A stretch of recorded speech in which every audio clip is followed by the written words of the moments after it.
ইমাম ওয়াহিদ থেকে তিনি আসবাব কারণ বর্ণনা করে। মদিনার আঙ্গুর খুবই সুমিষ্ট ছিল। হযরত উসমান নিজে আঙ্গুরের বাগান করলেন। সর্বপ্রথম আঙ্গুর ধরল, আঙ্গুরগুলি কিছু নিজের ঘরে রেখে বাকি আঙ্গুরগুলি রাহমাতুল লিল আলামিনের দরবারে যখন হযরত উসমান নিয়ে আসলেন, আমার আল্লাহ বলে, আরে ফেরেশতা জিবরাইল, তুমি একজন ভিক্ষুক নিয়ে রাহমাতুল লিল আলামিনের দরবারে পাঠায়া দাও।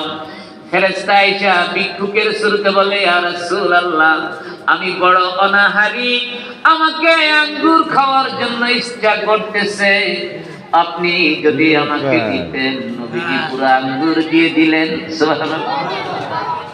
উসমান আয়া দেখে নবীর আঙ্গুর ভিক্ষুকে নিয়ে গেছে। তো নিয়ে যাওয়ার পরে উসমান কি করলেন, নবীর লেগে আমার কাছে ডাক্তার আঙ্গুর ধরলো, নিয়ে আসলাম, ভিক্ষুকের দিয়ে আবার বাড়ি দিয়েছে, অর্ধেক কথা আবার দৌড় দিয়ে আবার অল্প বড় কিছু রাইখা আবার নিয়ে আসছে। আমার আল্লাহ বলে, ফেরেশতা আবার যাও। যায় কইতেছে, হুজুর আমার আঙ্গুর যদি দিয়ে দিতেন, আঙ্গুরগুলি চাই। নবীজি আঙ্গুর এগুলো দিয়ে দিচ্ছে। ওসমান তো টাক্কাম দেখতেছে, আমরা ফ্যান্ডেলে বলে মনে ভালো হয়।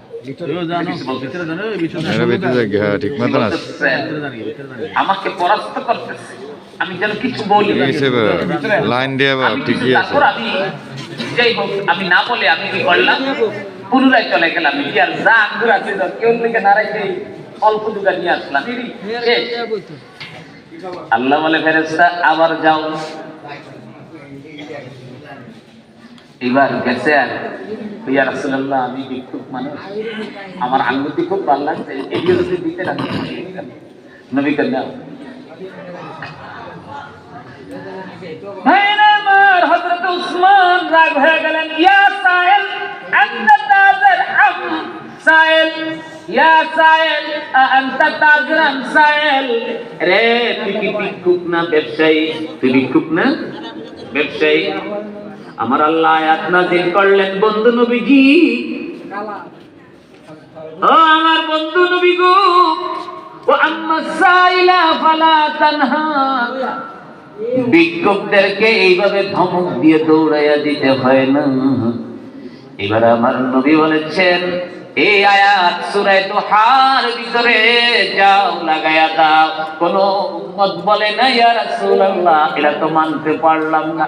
এই জন্য আমার আল্লাহ বলে, হাবিবেরে, আপনাকে এমন উম্মত বানিয়েছি, আমি আপনাকে বুরহান বানিয়েছি, তারা এক বাক্যে মেনে নিয়েছে। এই জন্য আপনার উম্মতরা হইল খায়রুল উম্মাহ।